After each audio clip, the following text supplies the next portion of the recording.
బాగున్నారా? మంచిది. దేవునికి స్తోత్రం. చిన్న ప్రార్థన చేసుకుందాం. పరిశుద్ధుడా మా తండ్రి, నీకు వందనాలు, స్తోత్రాలు మా దేవా, మా ప్రభువా. మీరు మాకు ఇచ్చిన ఈ సమయాన్ని బట్టి నిన్ను స్తుతిస్తూ ఉన్నాం.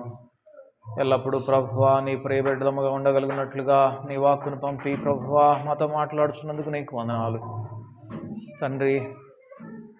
ఈ దినము ప్రభువా నీ వాక్కును మీరు మా కొరకు సిద్ధపరిచి ఉంచున్నారు, నీకు వందనాలు తండ్రి. ఆ వాక్యమునకు విధేయులమయ్యేటటువంటి భాగ్యాన్ని మీరు మాకు అనుగ్రహించండి. మాతో మాట్లాడండి. ఎవరము కూడా ప్రభువా నిరక్షరాస్యులమై అజ్ఞానులముగా నీ వాక్యమును గ్రహించక నశించిపోయే వారిగా ఉండక తండ్రి, నీ వాక్యమును గ్రహించి ఫలించే వారిగా మీరు మమ్మలను చేయమని యేసు నామమున ప్రార్థించి వేడుకుంటున్నాం తండ్రి. ఆమేన్. మనమందరము కూడా ఈ భూమి మీద క్రీస్తును గూర్చి సాక్ష్యం ఇచ్చేవారిగా, మన జీవితాల్లో ఆయనను చూపించేవారిగా ఉండాలని దేవుడు కోరుకుంటూ ఆశపడుతూ ఉన్నాడు. అయితే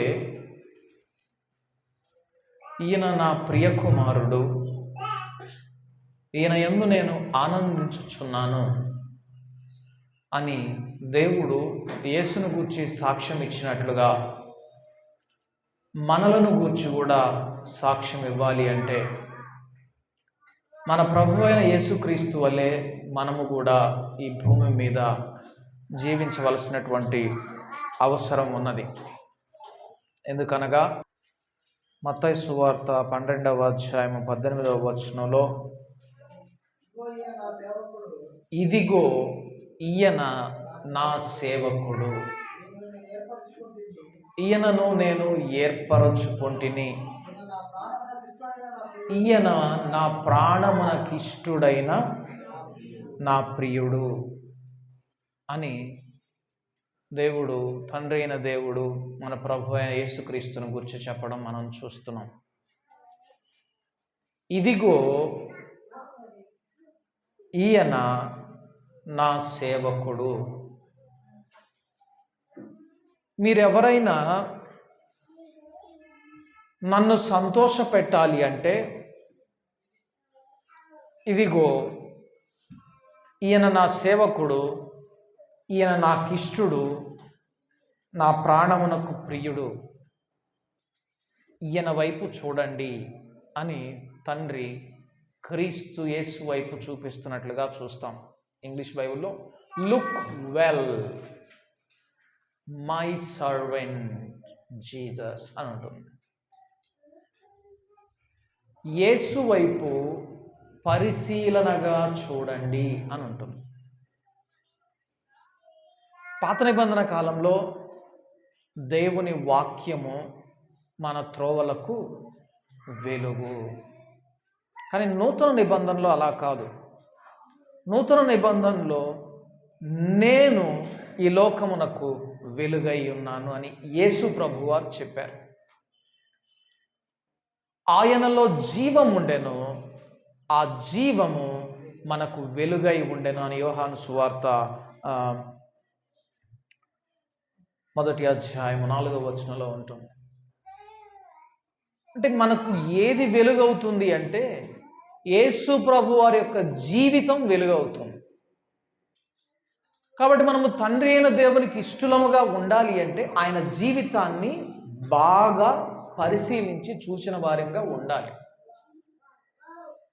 ఎందుకు దేవుడు యేసు ప్రభు వారిని అంతగా మాదిరిగా హెచ్చించాడు? ఎందుకు అంటే హెబ్రీలకు రాసినటువంటి పత్రిక 1వ అధ్యాయము 9వ వచనంలో ఒక మాట ఉంటుంది. నీవు నీతిని ప్రేమించితివి, దుర్నీతిని ద్వేషించితివి, అందుచేత. ఎందుకు యేసు ప్రభు వారిని తండ్రి అయిన దేవుడు అంతగా హెచ్చించాడు అంటే ఆయన ఏం చేశాడట?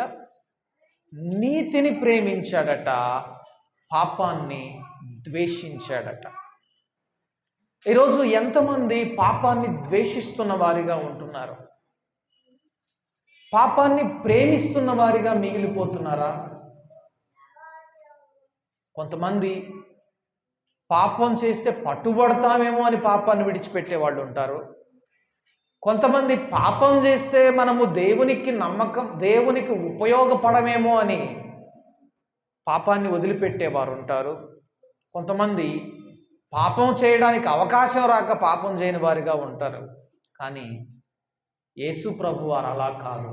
పాపాన్ని ద్వేషించాడు కాబట్టి పాపంతో జోలి లేని వానిగా ఉన్నాడట.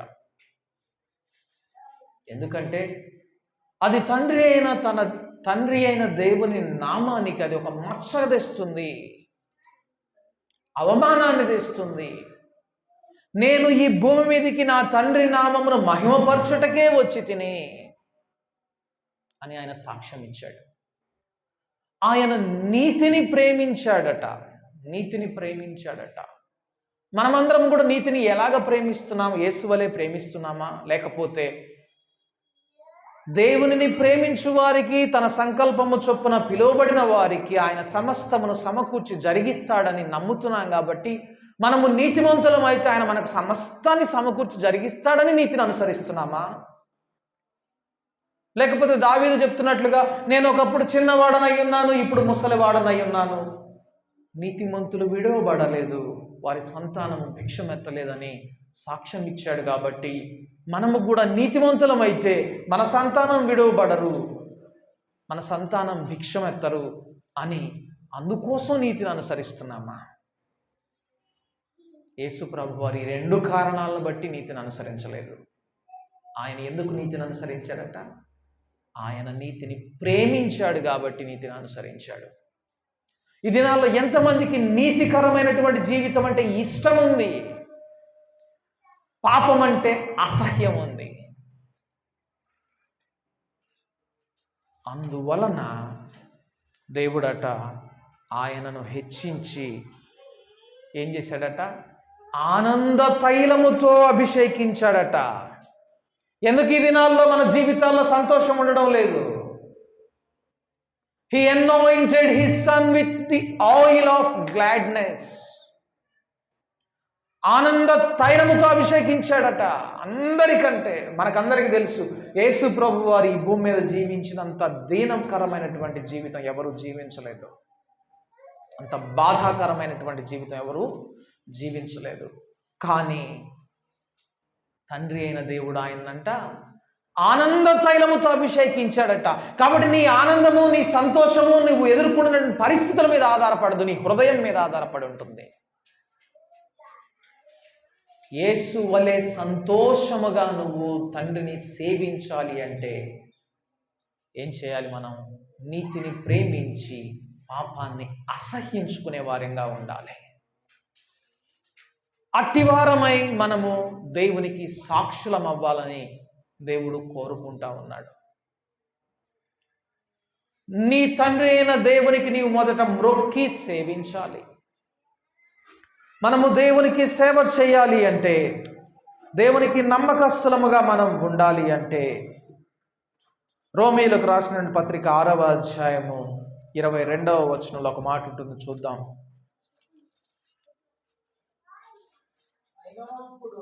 అయినను ఇప్పుడు పాపము నుండి విమోచింపబడి దేవునికి దాసులైనందున పరిశుద్ధత కలుగుటయే మీకు ఫలము, దాని అంతము నిత్య జీవము. ఎలయనగా పాపము వలన వచ్చు జీతము మరణము, అయితే దేవుని కృపావరము మన ప్రభు అయిన యేసుక్రీస్తునందు నిత్య జీవము. ఏంటంట? దేవుని యొక్క గిఫ్ట్ ఏంటంట? నిత్య జీవం. దేవుని యొక్క కృపావరము మనకు నిత్య జీవం. ఈ వచనం మీదే మనం ఫోకస్ చేసి మనం క్రైస్తవ ప్రయాణాన్ని కనుక మొదలు పెడితే మనం ఈ బహుమానాన్ని పోగొట్టుకుంటాం. ఎప్పుడు మనకు ఈ నిత్య జీవం అనే బహుమానం అనుగ్రహించబడుతుందట? ముందు దేని నుండి విడిపింపబడాలి?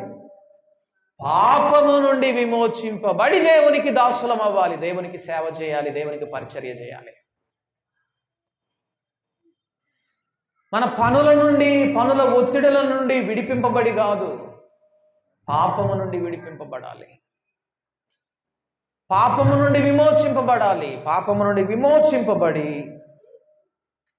దేవునికి దాసులమైతేనే దేవుడు మనకంట ఒక ఫలాన్ని ఇస్తాడట. ఏంటంట ఆ ఫలం? పరిశుద్ధత. కాబట్టి నిజంగా నేను దేవునికి దాసుడను, దేవుని పరిచర్య చేస్తున్నాను, దేవుని సేవ చేస్తున్నాను అన్నదానికి రుజువేంటో తెలుసా? దినదినం నేను ఎలాగ మార్చబడాలి? పరిశుద్ధునిగా మార్చబడాలి. నీ జీవితం, నా జీవితం రక్షింపబడిన నాటి నుండి దినదినము పరిశుద్ధతలోనికి ఎదగకపోతే, మార్చబడకపోతే నీ పరిచర్య సరిగా లేదు, నువ్వు దేవుణ్ణి వెంబడిస్తున్న తీరు సరిగా లేదని పరిశీలన చేసుకోవాలి. ఆ తరువాత నిత్య జీవం అనేటటువంటి బహుమానం మనకు అనుగ్రహించబడుతుంది. మొదట పరిశుద్ధత అనే ఫలం పొందుకోవాలి మనం.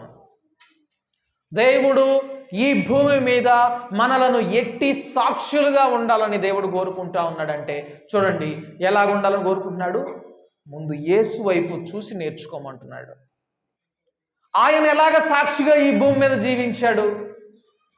ఆయన ఈ భూమి మీద సాక్షిగా జీవించినటువంటి అంశాన్ని పౌలు భక్తుడు తిమోతికి కూడా వ్రాస్తూ, నువ్వు కూడా ఇట్లాగే సాక్షిగా ఉండు అన్నాడు.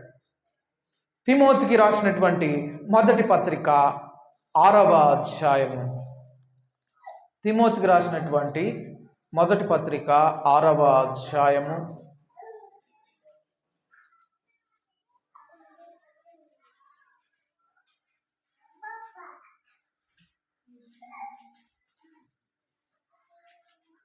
12, 13, 14 వచనాలు చదువుకుందాం. విశ్వాస సంబంధమైన మంచి పోరాటము పోరాడుము. ఏంటా పోరాటం? ఎలాగుంటుంది? విశ్వాస సంబంధమైన మంచి పోరాటం అంటే ఎలాగుంటుందో చూడండి. నిత్య జీవమును చేపట్టుము, దాని పొందుటకు నీవు పిలువబడి అనేక సాక్షుల ఎదుట మంచి ఒప్పుకోలు ఒప్పుకొంటివి. ఎందుకు నువ్వు పిలువబడ్డావు? నిత్య జీవాన్ని పొందుకోవడానికి. ఆ నిత్య జీవాన్ని పొందుకోవడానికి అనేక మంది ఎదుటను మంచి సాక్ష్యాన్ని కలిగి ఉన్నావు.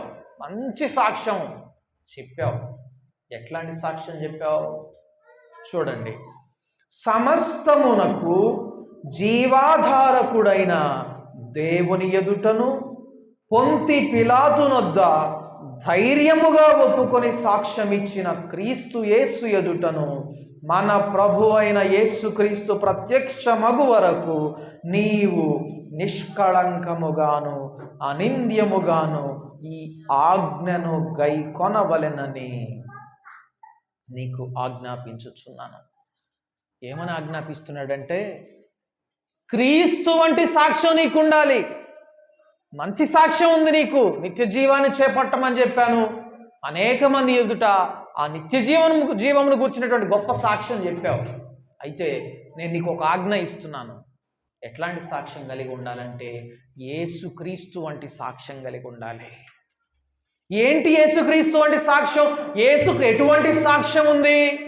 ఆయన ఏమని సాక్ష్యం ఇచ్చాడు పొంతి పిలాతు ఎదుట? ఒకసారి మనం చూస్తే యోహాను సువార్త 18వ అధ్యాయము 36వ వచనం చూద్దాం. యోహాను సువార్త 18వ అధ్యాయం 36వ వచనం. యేసు, నా రాజ్యము ఈ లోక సంబంధమైనది కాదు. ఏమని సాక్ష్యం ఇచ్చాడు యేసయ్య? ఏమని సాక్ష్యం ఇచ్చాడు?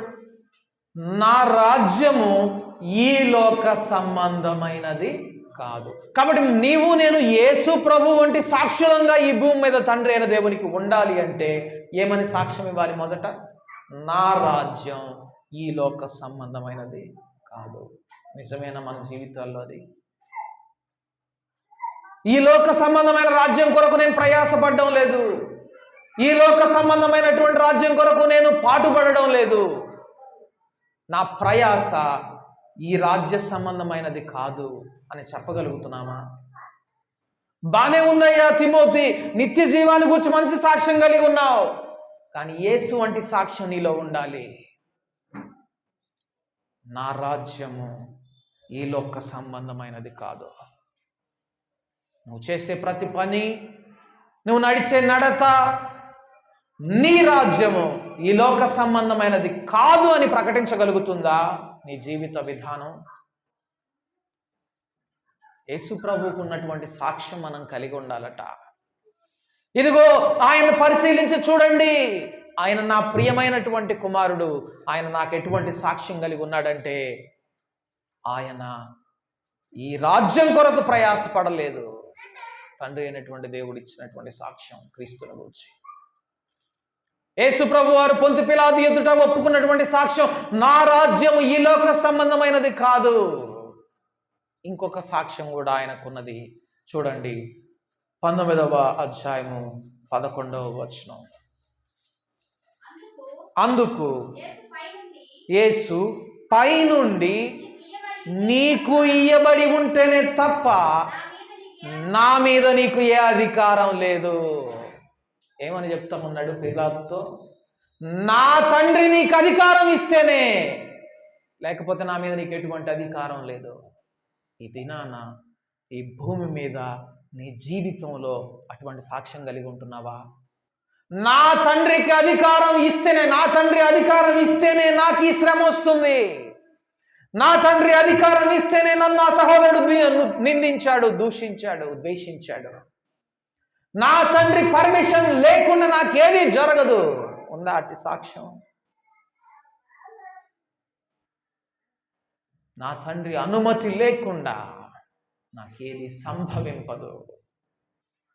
ఇట్టి సాక్ష్యం కలిగి ఉండమంటున్నాడు పౌలు తిమోతిని. నువ్వు ప్రయాసపడే ప్రయాసంతా కూడా ఎలాగుండాలి అంటే, నా తండ్రి అనుమతి లేకుండా నాకేది జరగదు అని ధైర్యంగా లేని వాడిగా ఉండాలి. నువ్వు ఇబ్బందులు వచ్చినప్పుడు, కష్టాలు వచ్చినప్పుడు, శ్రమలు వచ్చినప్పుడు, బాధలు వచ్చినప్పుడు ఈ ధైర్యం మనలో ఉంటుందా? నా తండ్రి అనుమతి లేకుండా నాకు ఈ కష్టం రాలేదు. నా తండ్రి నాకు అనుమతి ఇచ్చాడు అంటే నాకు మేలైన దాన్ని దాచి ఉంచాడు. అందుకే నన్ను ఈ శ్రమల గుండా నన్ను నడిపిస్తున్నాడు. చెప్పగలుగుతున్నామా? ఇట్టి సాక్షులమై ఉండాలని మనం దేవుడు కోరుకుంటా ఉంటుంటే, ఇంకా ఈ రాజ్య సంబంధమైన వాటి కొరకు ప్రయాసపడుతూ, ఓ ఈ కష్టాలు వచ్చినాయి, ఈ నష్టాలు వచ్చినాయి, నాకే ఎందుకు రావాలి, నాకే ఎందుకు ఈ మాటలు రావాలి, నాకే ఎందుకు ఈ పరిస్థితి రావాలి, నిన్ను నిందించుకుంటూ బాధపడిపోతూ కృంగిపోతూ ఉన్నావా? అట్టి పరిస్థితుల్లో నీవు నేను యేసు వైపు చూచి యేసు వలే ఉండడానికి ప్రయత్నం చేయాలి. ఆయన ఏం చేశారు? ఆయన ప్రాణం బహుగా కలవరపడుతున్నప్పుడు, నా ప్రాణము కలవరపడుతూ ఉన్నది, నా ప్రాణం బహుగా కృంగి ఉన్నది, నన్ను ఈ గడియ నుండి తప్పించు అని ప్రార్థన చేయలేదు. నన్ను ఈ శోధన నుండి తప్పించు, నన్ను ఈ బాధ నుండి తీసి బయటపడే, నాకు ఈ కష్టం నుండి నన్ను బయటకి అని ప్రార్థన చేయలేదు. ఆయన ఏమన్నాడంటే, తండ్రి నీ నామమును మహిమపరచు.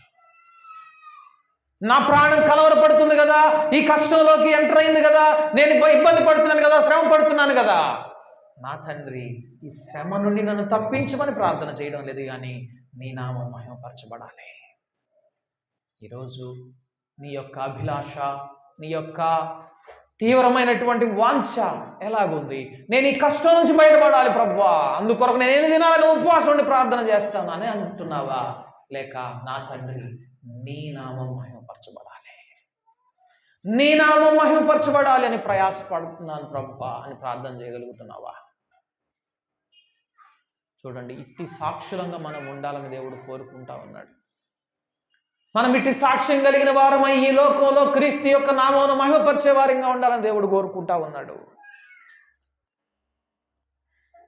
చూడండి, మనము ఈ భూమి మీద మంచి ఉద్యోగాలు, ఇళ్ళు, భూ సంబంధమైనటువంటి సౌకర్యాలు కలిగి అదే విగ్రహాలుగా మారిపోయినటువంటి జీవితం కలిగి ఉంటున్నామా? అట్టివారు ఈ రాజ్య సంబంధులు. ఇది నాన్న నీ యొక్క ఒకే ఒక్క ఆశ ఉద్యోగం సంపాదించాలి, లేకపోతే నేను ఈ భూ సంబంధమైనటువంటి ఆశీర్వాదాన్ని పొందుకోవాలి, మంచి ఇళ్ళు కట్టుకోవాలి. ఇంకా ఒక్కటి గనక దేవుడు చేస్తే నాకు ఇంకేమొద్దు. ఇటు సాక్ష్యం మనలో ఉంటుందా అంటున్నాడు. ఇది మీకు విగ్రహం, ఇదే మీకు విగ్రహం. అట్టి విగ్రహాలుగా ఉంటున్నాయా? కొంతమందిలో ఇవన్నీ దాటుకొని వస్తారు, కొంతమందిలో దేవుడిచ్చినటువంటి ఆత్మవరాలు విగ్రహం అయిపోతాయి. ఓ దేవుడు నాకు మంచి ప్రార్థించే కృపావరాన్ని ఇచ్చాడు, నేను ప్రార్థన చేస్తే నేను పట్టుబట్టానంటే జరగకుండా ఉండదు, అదొక విగ్రహం. ఇస్సాకునిచ్చింది దేవుడు, అబ్రహాంకి ఇచ్చింది ఇస్సాకుని ఎవరు? దేవుడేనా? ఆశీర్వాదంతో ఇచ్చినవాడు, ఆశీర్వాదానికి గుర్తుగా ఇవ్వబడినటువంటి వాడు ఇస్సాకే కదా. కానీ ఇస్సాకు విగ్రహం అయిపోయినప్పుడు అబ్రహాముకు దేవుడు ఏం చేశాడు? ఆ ఇస్సాకును బలి ఇవ్వమన్నాడు. ఆత్మవరములు దేవుని యొద్ద నుండే వస్తాయి, ప్రార్థించే కృపావరం దేవుని యొద్ద నుండే వస్తుంది, ప్రార్థనలో పట్టుదల దేవుని యొద్ద నుండే వస్తుంది. అది నీకు విగ్రహం అయితే దాంట్లో కూడా బలహీనుడు అయ్యేటట్లు చేస్తాడు దేవుడు. ఇది నాన్న ఎటువంటివి మనలో విగ్రహాలుగా మార్చబడుతున్నాయి? ఆత్మవరాలు విగ్రహాలు అవుతున్నాయా? లేకపోతే ఈ భూ సంబంధమైనటువంటివి, ఈ రాజ్య సంబంధమైనటువంటివి, సౌకర్యాలు, ఇళ్ళు, ఉద్యోగాలు, సంపాదన, ఇవి మనకు విగ్రహాలు అయిపోతున్నాయా? చూడండి, యేసు వలె నా తండ్రి నామము మహిమపరచబడాలి అనేది నీకు ప్రధాన ఉద్దేశంగా, ప్రధాన లక్ష్యంగా ఉంటుందా? అట్టి వారే రేపు క్రీస్తు ఎదుట అనింద్యులుగా ధైర్యముతో దేవుని ఎదుర్కొనేవారుగా ఉంటారట. బలా నమ్మకమైన మంచి దాసుడా అని దేవుడు అట్టి వారిని గురించే సాక్ష్యం ఇస్తాడట. అట్టి వారిదే మంచి పోరాటం అట ఈ భూమి మీద. ఇది నాన్న నీ యొక్క ప్రయాస, నా యొక్క ప్రయాస. ప్రభువా, ఈ భూమి మీద నాకు నీవు తప్ప మరి ఏది అక్కర్లేదు. ఎందుకంటే ఆకాశమందు నువ్వు తప్పితే ఎవరు ఉండరు ఇక పరలోకంలో. ఇక్కడ భూమి మీద మాత్రం నాకు ఇంకొక వేరేవి ఎందుకు ఉండాలి? ఈ భూమి మీద కూడా నాకు నువ్వే ఉండాలి. నేను శ్రమ గుండా నడిచినది నీ నామం మహిమపరచబడాలి, నాకు ఆత్మవరాలు అనుగ్రహించబడినది నీ నామం మహిమపరచబడాలి, నాకు ఐశ్వర్యం అనుగ్రహించబడిన నీ నామం మహిమపరచబడాలి, నాకు ఉద్యోగం ఇవ్వబడిన నీ నామం మహిమపరచబడాలి, ఇవ్వబడకపోయినా నీ నామం మహిమపరచబడాలి, అంతిమంగా నీ నామం మహిమపరచబడాలి. నాకు సర్వం నీవే. అట్టి వారిగా మనం ఉంటున్నామా ఈ భూమి మీద? అట్టి సాక్ష్యం మనలో ఉంటే మన నమ్మకం, మన విశ్వాసం ఎల్లప్పుడూ దేవుని పైన మాత్రమే ఉండాలి, మనుష్యుల మీద ఎప్పుడు ఉండకూడదు, భూ సంబంధమైన వాటి మీద మనకి ఎప్పుడు ఉండకూడదు. ఇర్మియా గ్రంథం 17వ అధ్యాయం 5-6 వచనాలు ఒకసారి చదువుకుందాం. ఇర్మియా గ్రంథం 17వ అధ్యాయం 5-6 వచనములు.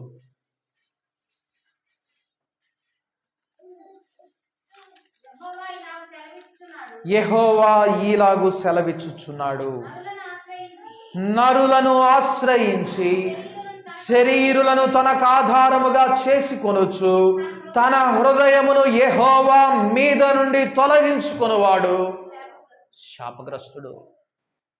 చూడండి, మన హృదయం ఎప్పుడైతే దేవుని యొక్క మహిమను వెతకడం ఆపివేస్తుందో, ఎప్పుడైతే నా జీవితం ద్వారా దేవుని నామం మహిమపరచబడాలనేటటువంటి ఆ దృష్టి దేవుని మీద నుండి తొలగిపోతుందో, చూడండి, యెహోవా మీద నుండి తన హృదయమును తొలగించుకునేవాడు ఏమవుతాడట? శాపగ్రస్తుడైపోతాడట. శాపగ్రస్తులం అయిపోతాం. యెహోవాను నమ్ముకునేవాడు ధన్యుడు. యెహోవా వానికి ఆశ్రయముగా ఉండును, వాడు జలముల యొద్ద నాటబడిన చెట్టు వలె ఉండును, అది కాలువల ఓరను దాని వేళ్ళు తన్నును, వెట్ట కలిగినను దానికి భయపడదు, దాని ఆకు పచ్చగా ఉండును, వర్షము లేని సంవత్సరమున చింత నొందదు, కాపు మానదు అని చెప్తా ఉన్నాడు. హృదయము అన్నిటికంటే మోసకరమైనది. ఏం చేస్తుందో తెలుసా? ఈ హృదయం అన్నిటికంటే మోసకరమైనది. నిన్ను దేవుని మీద నమ్మకం ఉంచకుండా చేస్తుంది. దేవుని నామాన్ని మహిమపరచకుండా, దేవుని నామం యొక్క మహిమను వెదకకుండా చేస్తుంది. ఒకవేళ అట్టి హృదయాన్ని నువ్వు లోపరుచుకొని దేవుని మహిమను వెదకేవానివిగా ఉంటే, వర్షము లేని సంవత్సరమున కరవు దినాన చింతపడదట, ఆకు వాడదట, పచ్చని చెట్టుగా ఉంటుందట. ఇట్టి జీవితం కొరకు దేవుడు మనల్ని ఏర్పాటు చేసుకున్నాడు, మనల్ని రక్షించుకున్నాడు. అయితే దానికి బదులుగా మనము మన దృష్టిని దేవుని మీద నుండి తొలగించి భూ సంబంధమైన వాటి మీద మన దృష్టిని ఉంచి మనము శాపగ్రస్తులం అయిపోతా ఉన్నాం. అట్టి వారికి ఎట్లాగుంటుంది? ఎడారిలో అరుహా వృక్షం వలె ఉంటాడు. మేలు వచ్చినా కూడా అది కనబడదట. మేలు వచ్చి దేవుడు ఎంత మేలు చేసినా నిలవదట అది. ఎందుకు? మన దృష్టి దేవుని మీద లేదు. మనము ఈ భూమి మీద క్రీస్తు వంటి సాక్షులముగా ఉండాలి అంటే మన దృష్టి ఎప్పుడు కూడా తండ్రి అయిన దేవుని నామాన్ని మహిమను వెతికేదిగా ఉండాలి. తండ్రి అయిన దేవుని మహిమపరచాలనే ఆశ కలిగినటువంటి వారిగా మనం ఉండాలి. అప్పుడు మాత్రమే మనము దేవుని మహిమపరిచే వారంగా, దేవునికి ఇష్టలంగా ఉండగలుగుతాం.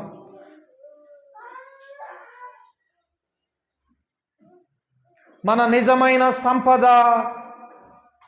నిజమైనటువంటి సంపద, జాగ్రత్తగా వినండి ఈ మాట. మన నిజమైన సంపద డబ్బు లేకపోతే ఆస్తిలో లెక్కించబడదు. కానీ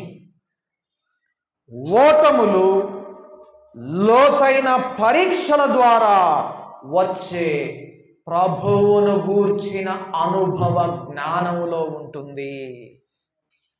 ఏందంట? నిజమైన సంపద దేంట్లో ఉంటుందంట?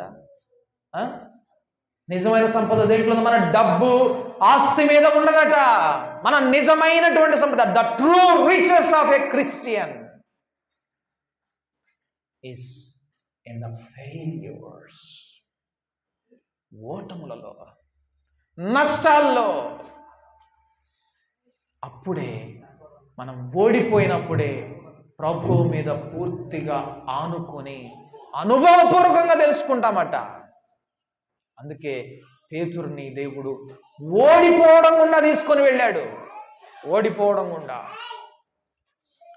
ఎప్పుడైతే పేతురు నేను ఎరుగను, ముమ్మారు ఎరుగనని దేవుని నామాన్ని, దేవుని మీద నుండి దృష్టి తొలగించుకున్నాడో, ఆ ఓటమి నుండి పాఠం నేర్చుకునేటట్లు చేశాడు దేవుడు. అందుకే స్థిరమైన పునాది మీద తన ఆత్మీయ జీవితాన్ని కట్టుకున్న వానిగా మిగిలిపోయాడు పేతురు. నీవు నేను ఓటముల గుండా, నష్టాల గుండా వెళ్తున్నప్పుడు కలవరపడిపోవద్దు. ఏం చేయాలో తెలుసా? ప్రభువా, ఈ నష్టంలో, ఈ ఓటమిలో నేను నిన్ను గూర్చి అనుభవపూర్వకంగా తెలుసుకోవాలి. నిన్ను గూర్చినటువంటి అనుభవ జ్ఞానం నాకు కావాలి అని గనక నువ్వు దేవుణ్ణి అడిగితే, అప్పుడు దేవుడు మనకు మంచి జ్ఞానాన్ని ఇస్తాడని చెప్తా ఉన్నాడు. ఇర్మియా గ్రంథము 9వ అధ్యాయము 23, 24 వచనాలు చదువుకుందాం. అప్పుడు మనము దేని మీద అతిశయపడతామంటే, మనకి ఇవ్వబడినటువంటి సంపద మీద అతిశయపడం. దేని మీద అతిశయపడతాం? చూడండి. యెహోవా ఈలాగు సెలవిచ్చుచున్నాడు, జ్ఞాని తన జ్ఞానమును బట్టి అతిశయించకూడదట, ఐశ్వర్యవంతుడు తన ఐశ్వర్యమును బట్టి అతిశయింపకూడదట, శూరుడు తన శౌర్యమును బట్టి అతిశయింపకూడదట. చూడండి, జ్ఞాని దేన్ని బట్టి అతిశయించకూడదు? జ్ఞానాన్ని బట్టి అతిశయించకూడదంట. బలవంతుడు దేన్ని బట్టి అతిశయించకూడదు? తన బలాన్ని బట్టి అతిశయించకూడదట. ఐశ్వర్యవంతుడు దేన్ని బట్టి అతిశయించకూడదట? ఐశ్వర్యాన్ని బట్టి ఆత్మవరాలు కలిగినటువంటి వాడు దేన్ని బట్టి అతిశయించకూడదు? ఆత్మవరాలను బట్టి అతిశయించకూడదు. ప్రార్థన వరం కలిగినటువంటి వాడు దేన్ని బట్టి అతిశయించకూడదు? ప్రార్థన వరాన్ని బట్టి అతిశయించకూడదు. అతిశయించువాడు దేనిని బట్టి అతిశయించవలెననగా, భూమి మీద కృప చూపుచు నీతి న్యాయములు జరిగించుచున్న యెహోవాను నేనే అని గ్రహించి నన్ను పరిశీలనగా తెలుసుకొనుటను బట్టియే అతిశయించవలెను. దేన్ని బట్టి అతిశయించాలట? యెహోవాను తెలుసుకొనుటను బట్టి అతిశయించాలట. యెహోవాను తెలుసుకొనుటను బట్టి. ఎప్పుడు మనం తెలుసుకోగలం? when we walk through our failures. ఓటముల గుండా, నష్టాల గుండా వెళ్ళినప్పుడే దేవుని గురించిన జ్ఞానం మనకు అనుగ్రహించబడుతుంది. అందుకే ఆయన నన్ను ఇబ్బంది కొలిమిలో పరీక్షించాడు. నేను శ్రమల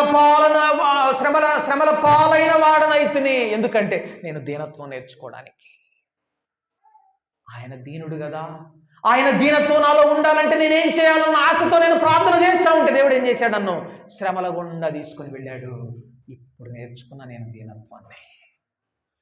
చూడండి, అతిశయించువాడు ఆయనను గూర్చిన అనుభవ జ్ఞానాన్ని బట్టి అతిశయించాలట. ఇదేనా వేటిని బట్టి అతిశయిస్తా ఉన్నాం? మనకు కలిగినటువంటి సంపదను బట్ట, మనకు కలిగినటువంటి వరాలను బట్ట, లేకుంటే మనకున్నటువంటి పొజిషన్ని బట్ట అతిశయిస్తున్నాం, లేక దేవుడు నన్ను నడిపిస్తున్న అనుభవాన్ని బట్టి నేను అతిశయిస్తున్నాను, దేవుడు నన్ను నడిపిస్తున్నటువంటి శ్రమను బట్టి నేను అతిశయిస్తున్నాను. ఎందుకంటే ఈ శ్రమల గుండా, ఈ నష్టం గుండా, ఈ కష్టం గుండా నేను వెళ్తేనే దేవుని యొక్క అనుభవం నేను తెలుసుకోగలను, దేవుని యొక్క హృదయ ఉద్దేశ్యం నేను ఎరగగలను అని అందును బట్టి అతిశయిస్తున్నామా? అతిశయించువాడు ఆయనను బట్టి మాత్రమే అతిశయించవలను.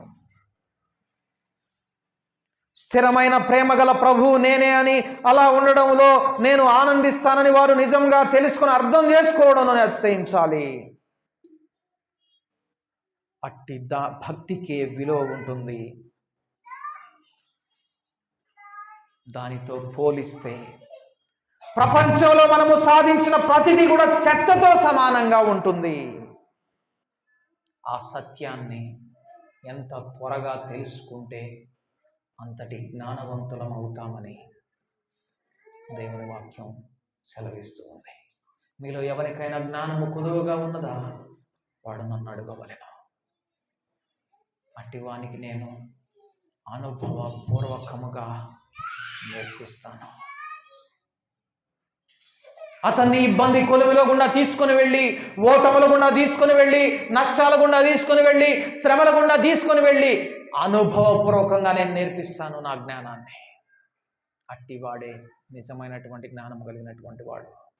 అట్టివాడే నా యొక్క సాక్షిగా ఈ భూమి మీద నా మహిమను వెదికేవానిగా ఉంటాడు, నా మహిమను కోరుకునేవానిగా ఉంటాడు, నన్ను మహిమపరచాలనే ఆశ కలిగినటువంటి వానిగా ఉంటాడు. ఈ భూమి మీద మనం అట్టి సాక్షులుగా ఉండాలని దేవుడు కోరుకుంటా ఉన్నాడు. అందుకు రక్షించుకున్నాడు నేను నన్ను. అంతేగాని ఏదో దేవుని యొద్ద నుండి పొందుకొని దేవుణ్ణి వెంబడిస్తే, నీతిని వెతికితే మనకంట అంత మేలు జరిగిద్దంట, మనకి మేలు జరిగిద్దంట, మనకన్నీ అనుగ్రహించబడతాయట, మనకంత ఐశ్వర్యమట, మనకంత ఆశీర్వాదం అంట. అందుకు మనం నీతిని వెతుకుదాం. అట్టివారిగా ఉండాలని కాదు దేవుడు కోరుకుంటుంది. ఎదుగో మన దేవుడు నీతిని ప్రేమించేవాడు. మనం ఆయన్ని ప్రేమించేవారమైతే మనము కూడా నీతిని వెతుకుదాం అని ఆయన మహిమను వెతికే వారిగా ఉండాలని దేవుడు కోరుకుంటా ఉన్నాడు. అట్టివారిగా దేవుడు మనల్ని చేయనుగాక. ప్రార్థన చేసుకుందాం. పరిశుద్ధుడా మా తండ్రి, నీకు వందనాలు, స్తోత్రాలు. మా దేవా, మా ప్రభువా, ఈ భూమి మీద మేము ఎటువంటి సాక్ష్యాన్ని కలిగి ఉంటున్నాం? నా కుమారుడా తిమోతి, నిత్య జీవమును చేపట్టి మంచి పోరాటం పోరాడావు. అయితే ఇంకొక సాక్ష్యం కలిగి ఉండడానికి ప్రయాసపడు. రాజ్యము, ఈ భూ సంబంధమైనటువంటిది కాదు. నా తండ్రి నీకు ఇచ్చి ఉండకపోతే నా మీద నీకు ఎటువంటి అధికారం లేదు అనేటటువంటి సాక్ష్యం. అబ్బా, మేమటి సాక్ష్యం కలిగి ఉండేవారిగా చెయ్యయ్యా. మా రాజ్యము ఇహ సంబంధమైనటువంటిది కాదు. మా తండ్రి అయిన దేవుడు అనుమతించకపోతే మేము ఈ శ్రమల గుండా వెళ్ళము అని ఎప్పుడు తండ్రి మీద నమ్మిక ఉంచేటటువంటి సాక్ష్యం. నీ నామాన్ని మహిమను, నీ నామం యొక్క మహిమను వెదకేటటువంటి సాక్ష్యం. ప్రభువా, జ్ఞానుడు తన జ్ఞానం విషయంలో, ఐశ్వర్యవంతుడు తన ఐశ్వర్యం విషయంలో, శూరుడు తన పరాక్రమం విషయంలో అతిశయించకూడదు. యెహోవాను అనుభవపూర్వకముగా తెలుసుకోవడాన్ని బట్టే అతిశయించాలి మా తండ్రి. ఎందుకంటే అప్పుడే మేము నిజమైనటువంటి సాక్ష్యాన్ని పొందుకోగలం. మేమందరం అట్టి సాక్ష్యాన్ని పొందుకునే కృపను మాకు అనుగ్రహించమని యేసు నామమున ప్రార్థించి వేడుకుంటున్నాం తండ్రి. ఆమేన్.